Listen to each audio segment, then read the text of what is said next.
o Judiciário em Evidência de hoje vai debater um assunto que infelizmente tem se tornado comum: briga entre torcidas organizadas. Você vai ver também: juizado do torcedor e de grandes eventos resolve ocorrências durante os jogos.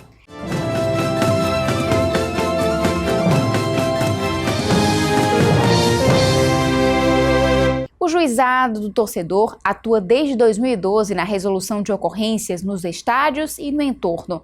A unidade também teve atuação destacada durante as Copas do Mundo de Futebol em 2014 e das Confederações em 2013. A unidade julga delitos de menor potencial ofensivo, lesão corporal leve e porte de arma ou drogas. Os infratores chegam ao juizado por meio do delegado plantonista, que lavra o auto de infração depois que o caso é flagrado por policiais militares. A estrutura do Juizado do Torcedor é composta por juiz, promotor, defensor público, oficial de justiça e 2 servidores. Em jogos de grandes proporções, como os clássicos, pode haver até 2 juízes plantonistas. Em 2015, foram promovidos 55 plantões do Juizado do Torcedor durante jogos de futebol válidos pelo Campeonato Cearense, Copa do Brasil e Campeonato Brasileiro. Nesse período, foram registradas 29 ocorrências, 16 delas com resolução no próprio local. Os demais casos foram encaminhados ao 4º JEC da capital. A juíza Maria José Bentes Pinto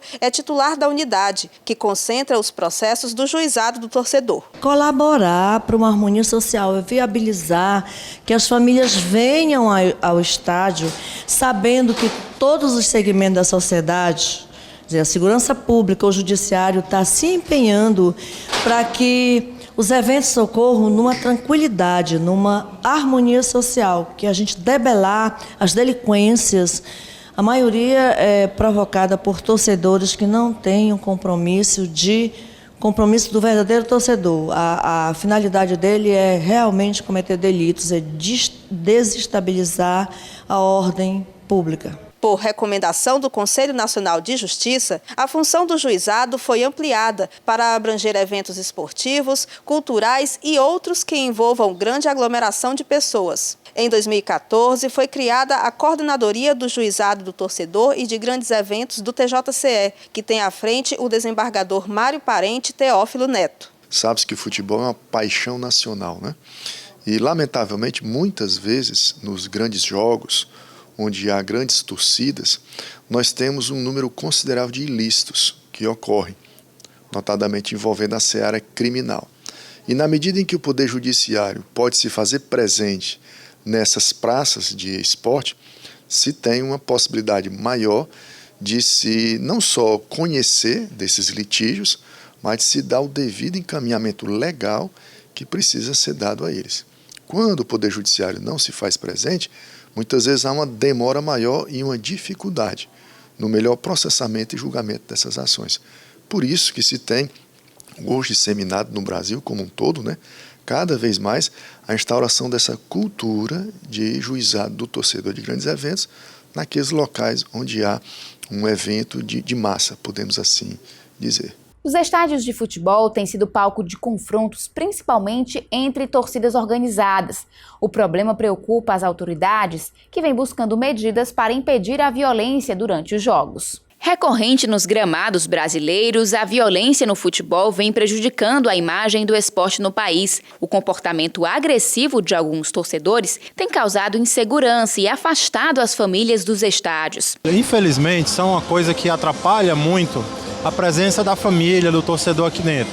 Mas é um reflexo da violência da nossa sociedade que entra no estádio, né? Eu só não trago ele para o estádio quando é Ceará e Fortaleza, que eu tenho medo dos vândalos lá fora. Trago minha esposa, que ela é uma adulta, se ela quiser vir, porque ela já tem como se defender, ela já sabe pegar um transporte para casa, mas as crianças hoje, é difícil a gente tirar as crianças da gente para trazer para o futebol. Eu espero que isso mude.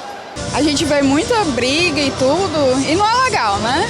A gente quer trazer a criança, quer trazer os filhos e tudo, E é complicado, né? Diversas medidas já foram tomadas para tentar impedir a violência, proibir torcidas adversárias em clássicos, aumentar a segurança dentro e fora dos estádios, punir com perda de pontos e aumentar o valor da multa para os clubes. Nada disso parece surtir efeito e a ação de vândalos continua. Na final do Campeonato Cearense do ano passado, torcedores do Fortaleza e do Ceará invadiram o campo após a partida. Resultado: muitos feridos e depredação do patrimônio. No dia 9 de dezembro de 2015, o Superior Tribunal de Justiça Desportiva estabeleceu multa de R$12 mil aos clubes, além de perda de mando de campo. Os dirigentes reclamam de sempre serem responsabilizados por um problema que extrapola as arquibancadas. Punindo o clube e não punindo o infrator, a infração vai ser continuada. É uma infração continuada porque quando for no próximo jogo, ele vai estar lá de novo para quebrar cadeira se for possível,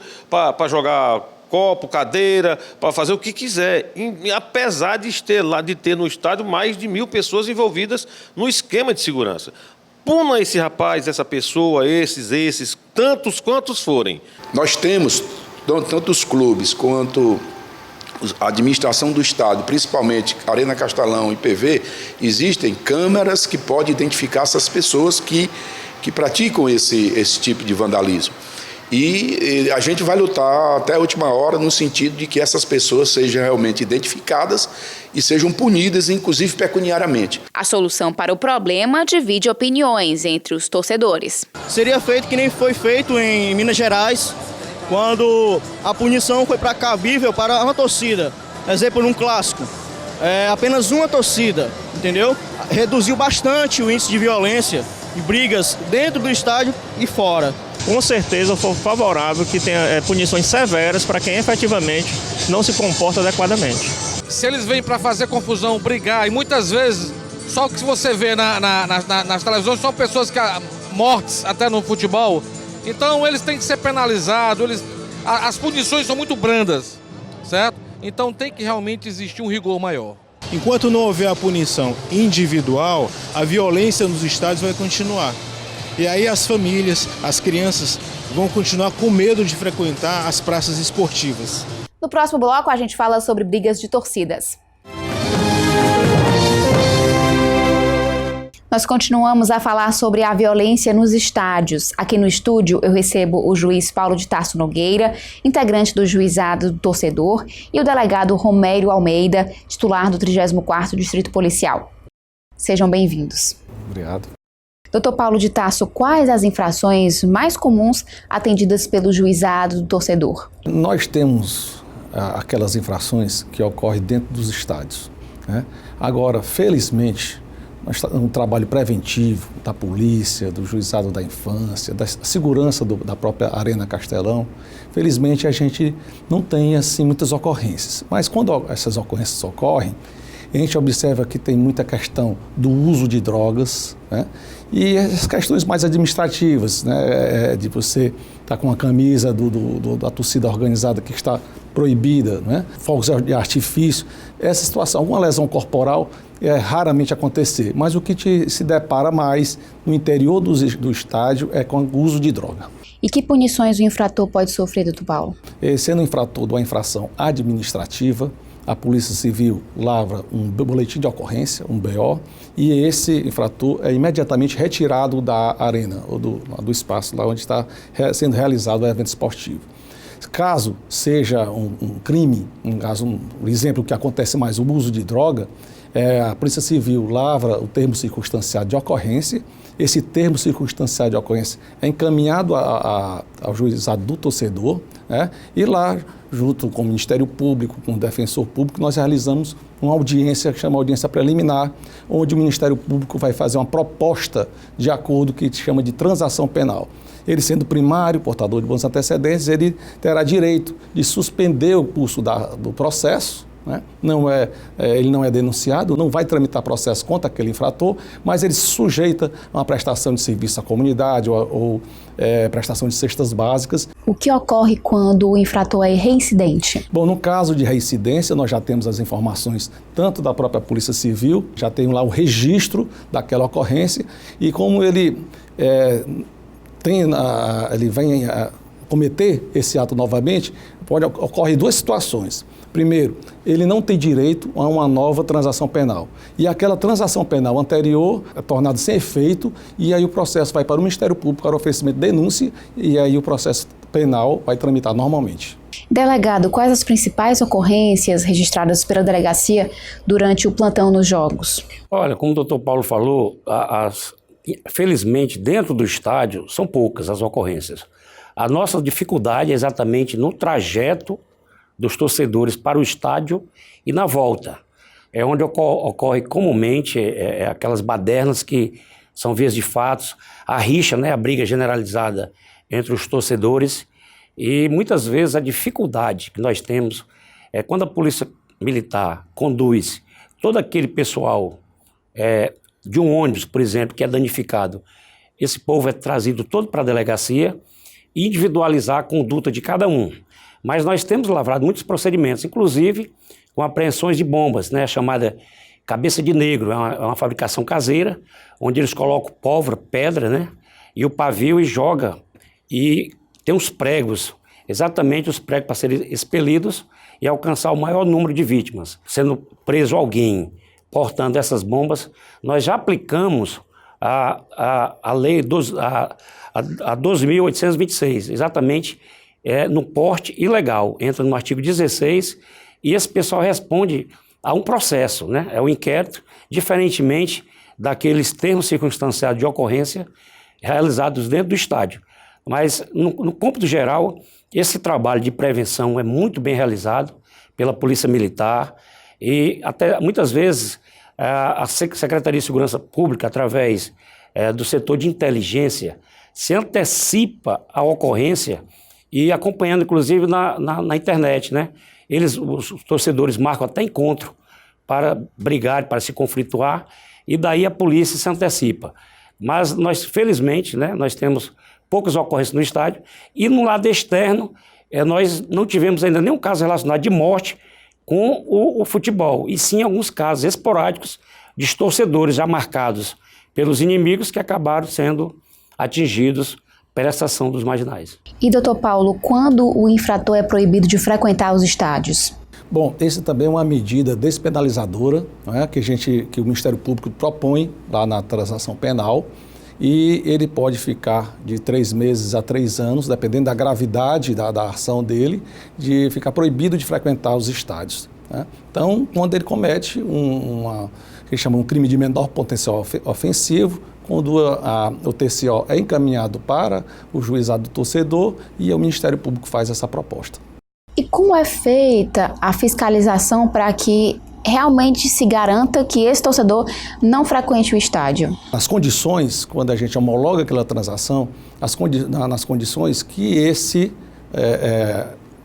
infrator, né, que ele compareça nos dias dos jogos, ele compareça 2 horas antes e fica até 2 horas depois, numa delegacia mais próxima ao local onde ele reside, né, e lá ele fique aguardando passar esse período. Como é que a gente acompanha isso? A gente acompanha com a declaração da delegacia que ele se apresentou 2 horas antes, 2 horas depois, e lá ficou esse período.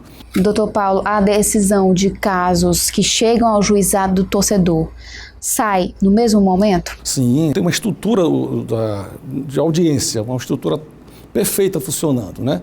Nós temos ali a Delegacia de Polícia Civil, que ela já toma todas as providências em relação à lavratura do termo circunstanciado de ocorrência.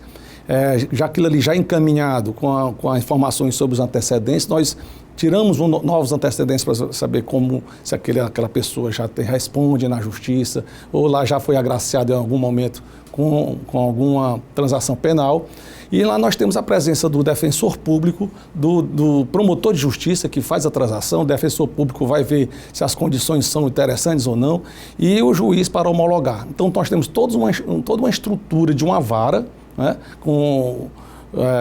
funcionando normalmente como se fosse um fórum, e essa audiência é efetuada imediatamente. Delegado, a Polícia Civil também tem toda essa estrutura para verificar os antecedentes criminais, essas pessoas que estão envolvidas em algum delito? Sim, a estrutura da delegacia é como uma delegacia normal.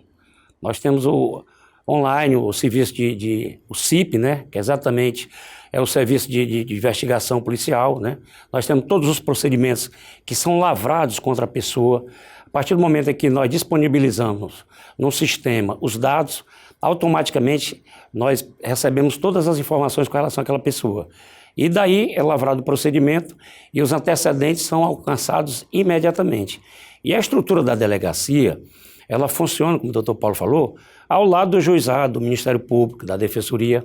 Então nós estamos verdadeiramente coesos, integrados, junto também com a Polícia Militar, tá certo? Através do Batalhão de Policiamento de Eventos. E nos grandes jogos, no Castelão, por exemplo, nós abrimos também o 16º Distrito Policial, que fica exatamente, que cobre a área do Castelão. E as ocorrências externas relacionadas ao evento esportivo são direcionadas para o 16º, onde outro delegado lavra os procedimentos e são encaminhados exatamente para o juizado especial. Nada fica sem o conhecimento, sem a informação imediata, né, ao juizado do torcedor, e nos casos em que são lavrados os procedimentos, nós já encaminhamos incontinente. E ocorre lá a instrução criminal, muitas vezes, eles já saem lá até mesmo punidos, né? Naqueles casos em que já tem antecedentes criminais. O processo já tramita normalmente. E o importante é que, com a lavratura dos procedimentos pela delegacia, o juizado já toma logo as medidas. E ocorre realmente uma ação eficaz, não só da polícia, né, com a condução e apreensão dessas pessoas, mas a apresentação incontinente ao juizado do torcedor. O Judiciário em Evidência faz um breve intervalo e daqui a pouco volta a falar sobre a violência nos estádios de futebol. Precatório, documento expedido pelo Poder Judiciário contra ente público para que seja paga dívida oriunda de uma condenação. Voltamos já. Estamos de volta para falar sobre brigas de torcida. Nossos convidados são o juiz Paulo de Tarso Nogueira e o delegado Romério Almeida. Delegado, de quem é a responsabilidade pela segurança dentro dos estádios? Olha, como é um evento privado, né, a obrigação pertence aos clubes. Mas a nossa cultura, né, é exatamente desse trabalho em futebol, tem que ser trabalhado também a questão da segurança. E a segurança pública, na parte externa, tem que realizar o trabalho de prevenção, daí porque é realizado sempre com a presença da Polícia Militar.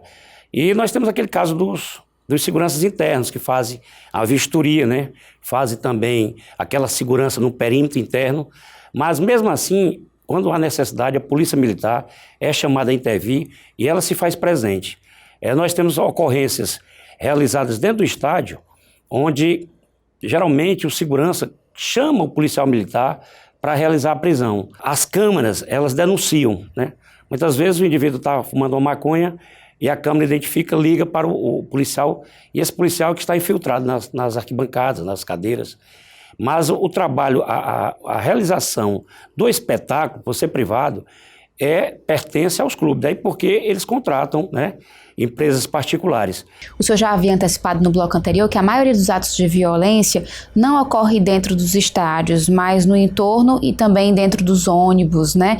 De quem é a responsabilidade nesses casos? Não, esse trabalho aí é da Polícia Militar, da Polícia Civil, do sistema de segurança, né? Que é exatamente a segurança pública, na parte externa do estádio. Então, esse trabalho de prevenção que é realizado, muitas vezes, para você ter uma ideia, o jogo vai começar às 16 horas. Às 8 da manhã, 8 horas, o policiamento já está todo disponibilizado, junto também com a MC, né, que é o Serviço de Trânsito. Então, todos engajados exatamente para fazer com que aquele mau torcedor seja evitado, né, a comparecer e realmente dê toda assistência para aquele bom torcedor, aquele torcedor família, que quer ir para o estádio com seus filhos, sua mulher, e seja incentivado realmente a comparecer e torcer para o seu time de coração. Doutor Paulo, com relação à responsabilidade dos clubes, a Justiça Comum só pode mesmo intervir após o caso ser apreciado na Justiça Desportiva? Isso. Quando ocorre algum litígio entre o clube e a Justiça Desportiva, né, os recursos nos tribunais de justiça desportiva, então tudo isso vai tramitar pela Justiça Desportiva, só depois que encerra esse trâmite por lá, só depois que a Justiça Desportiva, em todos os seus graus de recurso, resolve aquele problema, aquele processo, aí é que a parte, o clube, no caso, tem a legitimidade para procurar o Poder Judiciário. E eu pergunto a vocês dois, que medidas poderiam ser tomadas para impedir a ação das torcidas organizadas e atos de violência? Doutor Paulo. Primeiro a gente tem que ver fazer um estudo, uma pesquisa maior sobre a movimentação desses torcedores, né, vamos dizer assim, que se aproveitam dessa qualidade para cometer crimes. Essa movimentação dentro das torcidas organizadas. A gente observa que é um número pequeno, não são muitos esses torcedores. E a gente tem que fazer todo esse estudo, como em São Paulo isso é feito detalhadamente. Nós precisamos do engajamento de todos os órgãos, não só do Judiciário, não só do Ministério Público, da Polícia Civil, dos clubes, dos próprios organizadores das torcidas organizadas. O próprio Estatuto do Torcedor diz que essa responsabilidade da segurança é de todos os órgãos. Né? Não só os órgãos públicos, mas também os órgãos privados, porque a gente fica naquela de transferir responsabilidade. É porque não tem punição, é porque a polícia não prende, é porque a torcida não faz o seu cadastro, né, de torcedores, é porque a federação não toma providências em relação ao ingresso desses torcedores. Que o ideal seria você receber essas torcidas organizadas em espaços reservados para elas, né?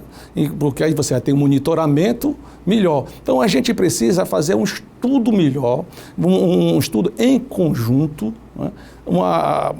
Algo organizado, como foi feito na Inglaterra, né?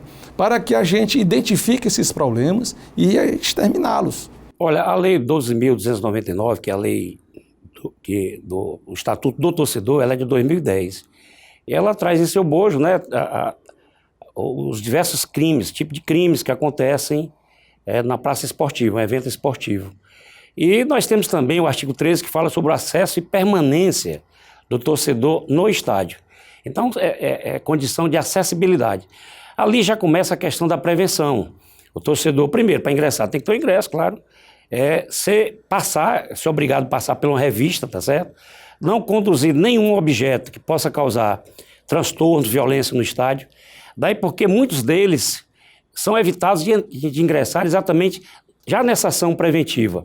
Mas eu reputo uma das questões mais interessantes com relação à questão de se evitar o mal torcedor.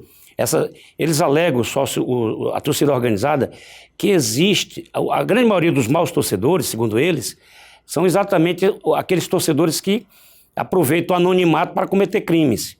E há um movimento, inclusive o Ministério Público, já propôs, porque o próprio Estatuto exige exatamente o cadastramento de todos os torcedores, sócio-torcedores. E eles alegam, isso que o doutor Paulo falou, eles alegam que tem um custo. Quem é que vai cobrir esse custo? E eles dizem, olha, tem que ser a federação. A federação, não é comigo, tem que ser com os clubes. Não é com os clubes, tem que ser com a torcida organizada. Então sempre fica nesse jogo de empurra. Eu acredito que isso é uma medida muito importante, mesmo porque, a partir do momento em que um torcedor desse identificado, ele está cometendo algum crime lá dentro, seja de maneira que for, e a Câmara o denunciar, já fica mais fácil da gente identificá-lo. E nos casos externos também, esses mal torcedores, esses que no ônibus, quebram o ônibus, danificam, causam todo aquele tipo de transtorno, a partir do momento que ele foi identificado até mesmo pelas câmeras dos ônibus, já facilita o trabalho também da polícia. Então são medidas que, se avançar, a gente consegue diminuir essa violência. Quando o infrator, a pessoa física, no caso, é identificada no ato de um delito, o clube pode ficar isento da responsabilidade caso ele seja identificado realmente? Sim, porque a medida preventiva, né, foi tomada. O ser humano, aquele princípio da oportunidade dele ali, na ânsia do futebol, naquele momento de raiva do time, ele pode muito bem cometer qualquer tipo de delito. E o clube, nesse caso aí, ele tem a obrigação de coibir isso aí. Como? Exatamente com a presença do Estado, né, na realização dos procedimentos. E daí a delegacia lavra o procedimento, encaminha ao juizado, e aquilo é registrado na súmula do árbitro. E a partir daquele momento, o próprio clube, ele disponibiliza uma cópia daquele procedimento, e no relatório do árbitro ele cita que as providências foram tomadas. Nesse caso específico, o clube é isentado, porque as medidas necessárias foram tomadas, tanto preventivas, né, como repressivas, no caso do julgamento pelo juizado do torcedor. E eu pergunto também para ambos, as leis aqui no Brasil são brandas com relação à punição aos autores de violência nos estádios? Não, a 12.299, ela traz, inclusive, a pena de reclusão. Agora, há casos, né? Por exemplo, o torcedor que ingressa com a bebida no estádio, né? Se ele burlar a vigilância, né? Ou lá dentro ele adquirir, esse torcedor ele fica impedido de assistir aquela partida. Já em outro caso, quando se detecta, tá certo? Um torcedor com droga, com maconha, ou mesmo ele sendo usuário, aí daí é lavrado um termo circunstancial de ocorrência, ele é apresentado ao juizado do torcedor e a pena prevê de 1 ano a 2 anos de reclusão, tá certo? E há casos mais graves, por exemplo, a falsificação de ingresso, aí já é reclusão de 2 a 6 anos. Portanto, a lei não é tão branda assim. Eu vejo que a questão não é essa de impunidade, não é isso. A questão que eu vejo é de a gente ter em condições, medidas realmente efetivas para fiscalizar, medidas que foram aplicadas àqueles infratores, né? Se realmente eles estão comparecendo à delegacia 2 horas antes, 2 horas depois, se eles estão burlando isso, se eles continuam indo ao estádio, né? Se eles, comunicando isso à torcida organizada, se eles são efetivamente expulsos das torcidas. Então a gente tem que ter, como falei antes, a gente tem que ter, além desse acompanhamento, uma ação conjunta, né? De todos os órgãos e das torcidas também. Tem que ser um esforço conjunto, todo mundo ter consciência da sua responsabilidade e aí tomar realmente medidas que tenham efetividade de resolver o problema, então minimizá-lo. O Judiciário em Evidência fica por aqui. Você pode saber mais notícias sobre o Poder Judiciário no site www.tjce.jus.br. Acesse também o nosso Facebook, TJCE Oficial. Obrigada pela companhia. A gente volta a se encontrar na semana que vem.